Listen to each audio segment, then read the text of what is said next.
बहुत बहुत शुक्रिया, क्योंकि आप लोगों का सपोर्ट रहेगा तो मुझे रोज यहाँ पे आपके लिए आपके साथ काम करने में मजा भी आएगा।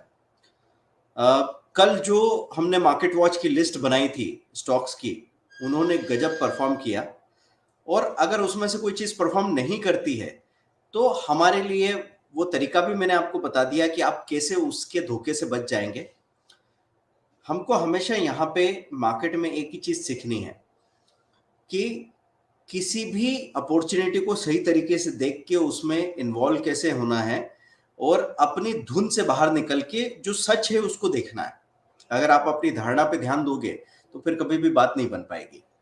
आज की इस लाइव स्ट्रीमिंग में हम फिर बात करेंगे कि निफ्टी में अब आगे क्या लेवल है, बैंक निफ्टी में आगे क्या लेवल हो सकते हैं, और निफ्टी बैंक निफ्टी में हम कैसी पोजीशन बना सकते हैं वो हम देखेंगे।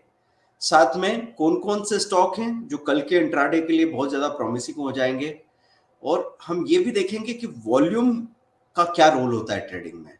वॉल्यूम को देखने से कैसे हम प्राइस एक्शन स्ट्रेटेजी में बहुत अच्छा काम कर सकते हैं। मैं आगे बढ़ूं उससे पहले आप लोगों से कहूंगा, लाइक कीजिए, शेयर कीजिए इस लिंक को सभी लोगों के साथ। ज्यादा लोग यहाँ पे जब इकट्ठे रहेंगे तो हम बड़े आराम से आगे बात कर पाएंगे। और मैं फिर एक एक करके सारी चीजें बताता चला जाता हूं। यहाँ पे मुझे ज्यादा लोगों की प्रेजेंस चाहिए, उसकी कोशिश आप कीजिए।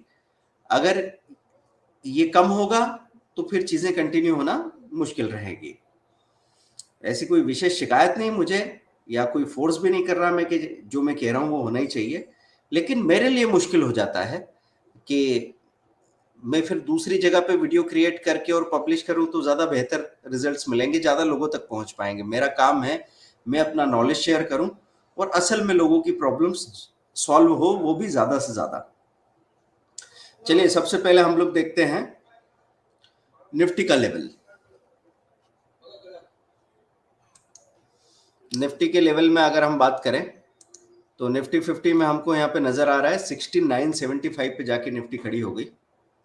कल मैंने आपसे कहा था कि 17050 के ऊपर अगर निफ्टी चली जाती है तो फिर उससे और आगे की रैली आ जाएगी, क्योंकि वो उसका इमीडिएट रेजिस्टेंस है। अब ब्रेकआउट है। अब ब्रेकआउट हमने कहा देखा था, अर्नोमीटर.com पे। अब यहां पे जब आप देखते हैं नीचे, ये चार्ट आपको नजर आ रहा है 6 मंथ का। मैं 3 मंथ का चार्ट क्लिक करता हूं तो 3 महीने का चार्ट आपका यहाँ पे अपडेट होके दिखता है आपको। 1 ईयर का चार्ट करता हूं तो 1 ईयर का चार्ट आपको दिखेगा अपडेट होके।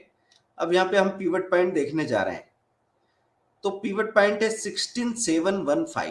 पीवट वो पॉइंट है जिसके इस तरफ या उस तरफ निफ्टी जाने की कोशिश कर रही है, बीच का पॉइंट है। तो आपने ये देखा है कि पीवट पॉइंट के अपर साइड आ गया है निफ्टी अभी।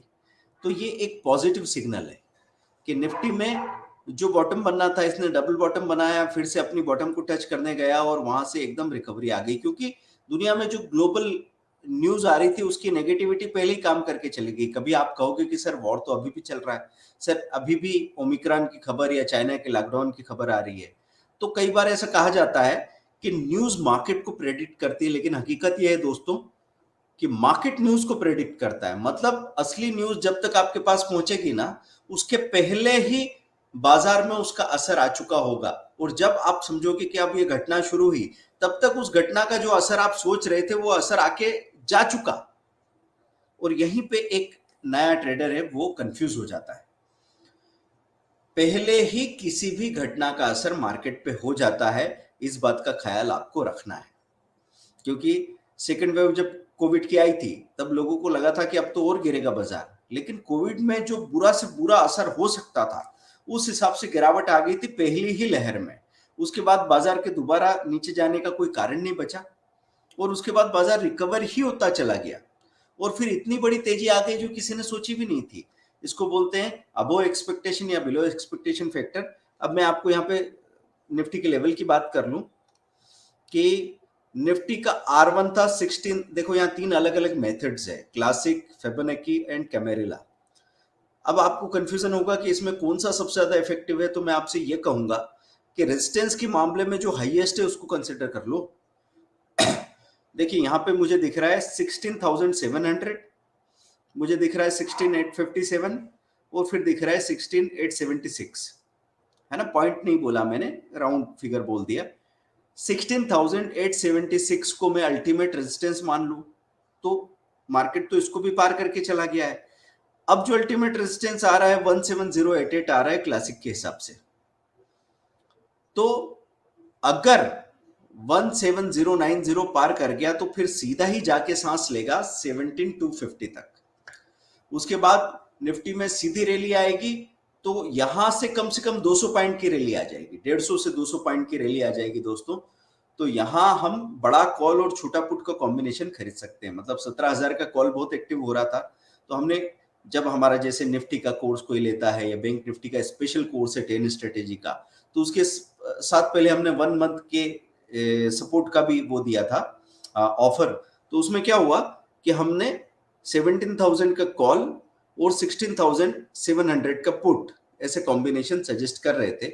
आज उसने बहुत अच्छा परफॉर्म किया।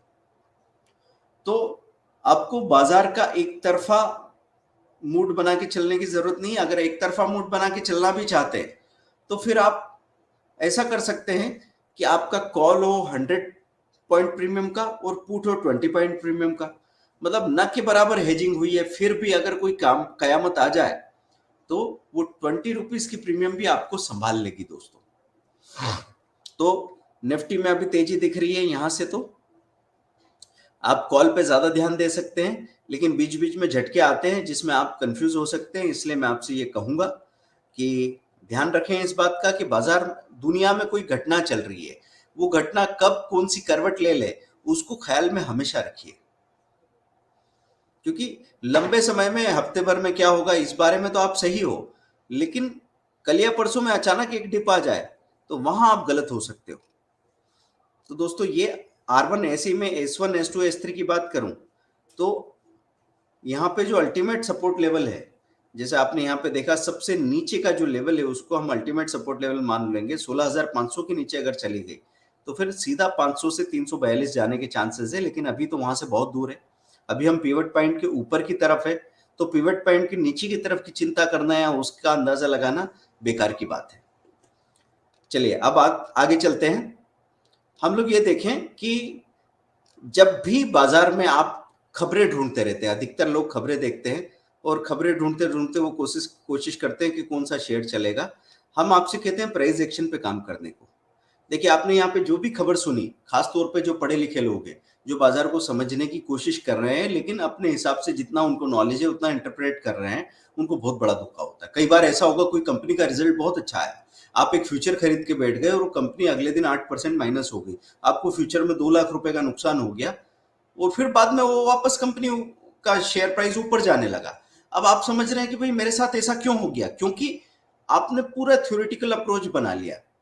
हर बार ट्रेड करते वक्त आपको ये ख्याल रखना है कि जो आप सोच रहे हैं वो होगा, लेकिन उसका उल्टा हुआ तो। अब उल्टा क्यों हुआ उसको समझने की कोशिश कीजिए दोस्तों, कि जब आपके पास खबर पहुंची, क्या खबर आपको पहले मिनट में, पहले 10 सेकंड में पहुंच जाती है? क्या आपके पास राइटर या ब्लूमबर्ग का 5 लाख का या 10 लाख का न्यूज सब्सक्रिप्शन है? नहीं ना, ऐसा नहीं है।